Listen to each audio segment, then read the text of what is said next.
بسم اللہ الرحمن الرحیم قال رسول اللہ صلی اللہ علیہ وسلم الا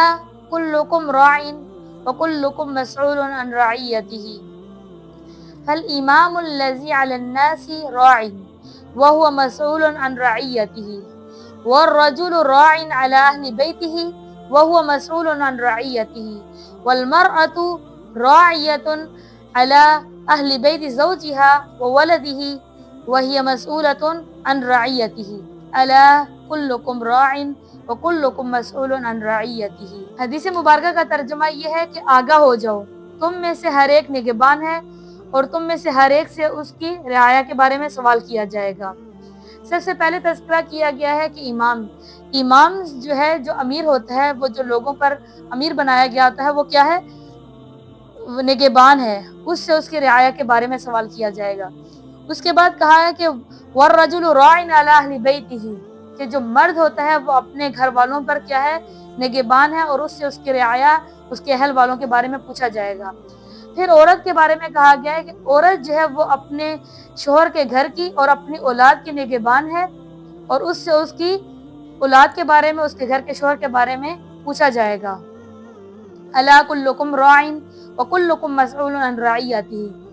آگاہ ہو جاؤ، تم میں سے ہر ایک کیا ہے؟ نگہبان ہے، اور تم میں سے ہر ایک سے جو ہے اس کی رعایا کے بارے میں، اس کے اہل والوں سے کیا کیا جائے گا؟ سوال کیا جائے گا۔ یہ دور ایک ایسا دور ہے کہ یہاں پر دن بدن جو ہے وہ فتنے بڑھتے جا رہے ہیں، اور وہ بھی ایسے فتنے ہیں کہ اگر ان میں واقع ہو جائے، ان میں انسان اگر ان فتنوں میں پڑ جائے تو اس سے نکلنا مشکل ہی نہیں بلکہ ناممکن ہوتا ہے۔ اور ان سب میں جو ہے،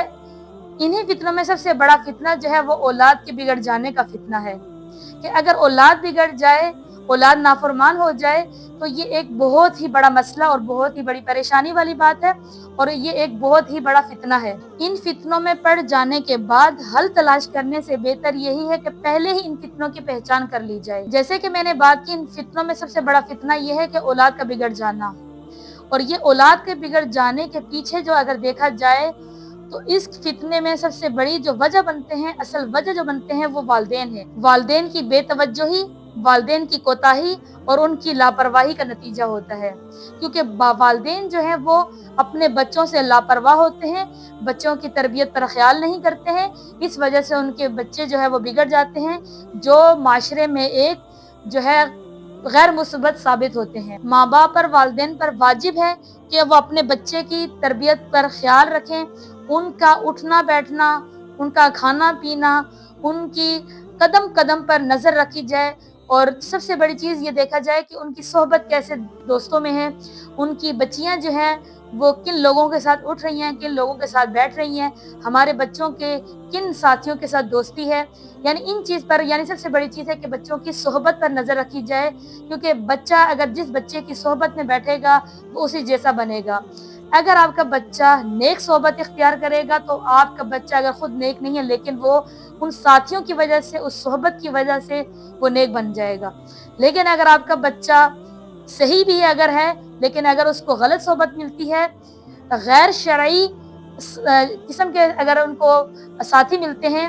جن کو شریعت کا پتہ ہی نہیں ہے، جن کو اچھے اخلاق کا پتہ ہی نہیں ہے، جن کو کسی چیز کا پتہ ہی نہیں ہے، تو آپ کے بچے بھی جو ہے وہ کل قدم پھر آپ کے بچے بھی غلط کام پر چل پڑیں گے، اور وہ ان ساتھیوں کی وجہ سے ان جیسا بن جائے گا۔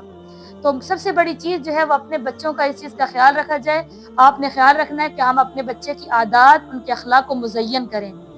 اگر آپ کے بچے کے اخلاق، عادات اور ان کی چیزوں پر اگر آپ خیال رکھیں گے، کل آپ کے بچے معاشرے میں اور بچے جو ہے وہ دنیا میں ایک اچھے بااخلاق کردار والے ثابت ہوں گے۔ والدین کے لیے یہ بہت ہی ضروری ہے کہ وہ اپنے بچوں کی مکمل طور پر ذمہ داری لیں اور ان پر نگرانی رکھیں، اور ان کی جو ذمہ داری اٹھانی ہے ان میں جو ہے وہ بہت ساری چیزیں آتی ہیں، چاہے وہ صحت کے اعتبار سے دیکھا جائے، چاہے وہ تربیت کے حساب سے دیکھا جائے، چاہے وہ باہر کے اعتبار سے دیکھا جائے، چاہے وہ گھر کے اعتبار سے دیکھا جائے۔ یعنی غرض کہنے کا مطلب یہ ہے کہ آپ اپنے بچے کی جب ذمہ داری پورے طریقے سے اٹھائیں گے تو بچہ بھی ایک ذمہ دار انسان معاشرے میں ثابت ہوگا۔ تو میرے پاس جو ہے وہ چند بنیادی نکات ہیں، اگر آپ اس پر عمل کریں گے تو امید یہی ہے کہ انشاءاللہ آپ کا بچہ جو ہے وہ ایک اچھا ثابت ہوگا۔ ان میں سے سب سے پہلی چیزیں جو ہے وہ تربیت پر جو ہے ہم نے نظر رکھنی ہے، اور تربیت کے لیے سب سے پہلے چیز یہ ہے کہ گھر میں آپ ایک اچھا نمونہ ثابت ہوں، بہترین نمونہ جو ہے آپ خود بنیں۔ کیا چیز مطلب کہ دیکھا جائے کہ والدین جو ہے بچوں کو تلقین کرتے رہتے ہیں، ان کو سمجھاتے رہتے ہیں، ان کو بتاتے رہتے ہیں، لیکن وہ خود اس پر عمل نہیں کرتے ہیں، جس کی وجہ سے بچہ سیکھتا نہیں ہے۔ بچہ ہمارے عمل سے سیکھتا ہے، بچہ نہ کہ ہمارے کہنے سے سیکھتا ہے۔ اگر ہم خود بعمل ہوں گے، جیسا ہم کریں گے بچہ ہمیں دیکھ کر سیکھے گا۔ اسی لیے کہتے ہیں بڑے ہمارے جو بزرگ ہیں وہ لوگ یہی کہتے تھے، اور کئی لوگوں کا اقوال ہے کہ جو ہے اگر آپ نے کسی کو کوئی چیز سکھانی ہے تو آپ اس کو زیادہ کہنے سے بہتر یہی ہے کہ آپ خود عمل کر کے دکھائیں۔ آپ اس پر جب خود عمل پیرا ہوں گے تو آپ کا جس کو آپ سکھانا چاہتے ہیں، یا چاہے وہ بچہ ہے، بڑا ہے، جو بھی ہے، تو اگر آپ بعمل خود ہوں گے، آپ اس پر خود عمل کر رہے ہوں گے، تو وہ جو دیکھنے والا ہوگا وہ آپ کو دیکھے گا تو وہ خود سیکھ جائے گا۔ اور کہنے سے بہتر یہی ہوتا ہے کہ آپ اس پر خود عمل کریں۔ تو یہ بچے کی تربیت میں یہ سب سے پہلا جو ہے اصول یہی یاد رکھیں کہ آپ نے جو ہے بہترین نمونہ اپنے آپ کو بنانا ہے۔ جیسے کہ دیکھا جائے کہ نبی کریم صلی اللہ علیہ وسلم جو ہے وہ کہنے سے زیادہ ان کے جو صحابہ کرام تھے اور وہاں کے جو لوگ تھے، آپ صلی اللہ علیہ وسلم کو جو ہے جو لوگ سیکھتے تھے وہ آپ صلی اللہ علیہ وسلم کو دیکھ کر سیکھتے تھے، نہ کہ آپ صلی اللہ علیہ وسلم کے کہنے سے۔ یعنی وہ آپ صلی اللہ علیہ وسلم کے چال چلن، اٹھنا بیٹھنا، ان کا بول چال، ان کے اخلاق، ان کی امانت داری، یعنی یہ سب چیزیں جو ہے وہ ان کے عمل میں یہ چیزیں موجود تھیں۔ تو جو ہے عرب کے لوگ ان کو دیکھ کر جو ہے وہ سیکھتے تھے، اور نہ کہ ان کے بولنے سے زیادہ جو ہے وہ عمل کو دیکھ کر جو ہے عرب کے لوگ ان سے سیکھتے تھے۔ دوسری چیز یہ ہے کہ آپ سب سے پہلے یہ سمجھ لیں کہ بچے پر سختی نہیں کرنی ہے، یعنی کوشش کیا کریں، حد تک امکان کی کوشش کیا کریں کہ آپ نے بچے پر سختی نہیں کرنی ہے، ان کو مارنا پیٹنا نہیں ہے۔ اگر آپ سختی پر اتر آتے ہیں، ان کے مار پیٹ پر اتر آتے ہیں، تو بچے ہمیشہ ضدی ہٹ دھرمی والے بن جاتے ہیں، یعنی وہ آگے سے پورا مقابلہ کرتے ہیں، کیونکہ یہ بچے کی جو عزت آبرو کو مجروح کرنا ہے۔ اگر ہم جیسے کہ ہماری عزت ہوتی ہے، ہمیں اگر کوئی ڈانٹ کر کہتا ہے یا پھر مار پیٹ کا سمجھاتا ہے تو ہم بھی آگے سے ہٹ دھرمی دکھاتے ہیں، اور ہماری بھی جیسے عزت ہوتی ہے تو بچوں کی بھی اسی طرح عزت ہوتی ہے، اور بچے جو ہے اس چیز کو بہت حساسیت والے ہوتے ہیں بعض بچے، اور اس چیز کو بہت زیادہ یعنی وہ لے لیتے ہیں کہ ہمیں کیوں کسی کے سامنے ڈانٹا جا رہا ہے، یا ہمیں سختی کی جا رہی ہے، یا ہمیں مار پیٹ کیا جا رہا ہے۔ تو بچے پر حتی الامکان کوشش کیا کریں کہ انہیں پیار سے کوئی بات سمجھائیں، اگر وہ غلطی بھی کر رہا ہے تو اس کو پیار سے سمجھائیں، نہ کہ اس پر سختی کریں، کیونکہ بچے جو ہے وہ بھی ان کی بھی عزت جو ہوتی ہے وہ مجروح ہوتی ہے، جس کی وجہ سے بچہ سیکھنے کے بجائے اور زیادہ ضدی اور ہر دھرم بن جاتا ہے۔ اور اسی طرح بچے کو جو ہے نا کبھی بھی آپ نے کسی کے سامنے شرمندہ نہیں کرنا۔ اگر آپ بچے کو کسی کے سامنے شرمندہ کرتے ہیں تو وہی بات ہے کہ جیسے پیچھے میں نے بتایا، بچے کی عزت نفس جو ہے وہ مجروح ہوتی ہے، اور جس کی وجہ سے بچہ جو ہے وہ اگر ہم اس کو روزانہ ایک ایک بات پر شرمندہ کریں گے تو ایک دن ایسا آئے گا کہ اس کے اندر سے اس چیز کو کرنے کے جو وہ کام غلط کر رہا ہے اس کے اندر اس کی شرم ہی ختم ہو جائے گی۔ جب شرم ہی ختم ہو جائے گی تو پھر وہ اس کے دل میں جو بھی آئے گا وہ کرتا چلا جائے گا، اور وہ اس چیز سے پرہیز نہیں کرے گا۔ ہم اکثر یہ کام کرتے ہیں کہ بچوں کا جو ہے وہ دوسرے بچوں کے ساتھ موازنہ کرتے ہیں، یعنی یہ دیکھا جائے تو یہ ہمارے معاشرے میں بہت ہی زیادہ عام ہے کہ ہمارے معاشرے میں ہر گھر میں یہ دیکھا جاتا ہے کہ والدین جو ہے وہ اپنے بچوں کا کسی اور کے بچوں کا، چاہے وہ اس کے خاندان کے بچے ہیں، چاہے وہ اس کے محلے کے بچے ہیں، چاہے وہ اس کے اسکول کے بچے ہیں، اس کے ساتھی ہیں، ان کے ساتھ ان کا موازنہ کرتے ہیں، یعنی کہتے ہیں کہ یعنی فلاں بچہ جو ہے ہمارا بچہ فلاں دوسروں کا بچہ جو ہے ہمارے بچے سے زیادہ اچھا ہے، یا وہ بچہ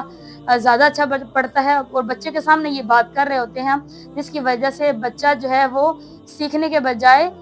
اور غلط ہوتا جاتا ہے، اور وہ بچہ جو ہے وہ سیدھی اچھی چیز سیکھ نہیں پاتا ہے۔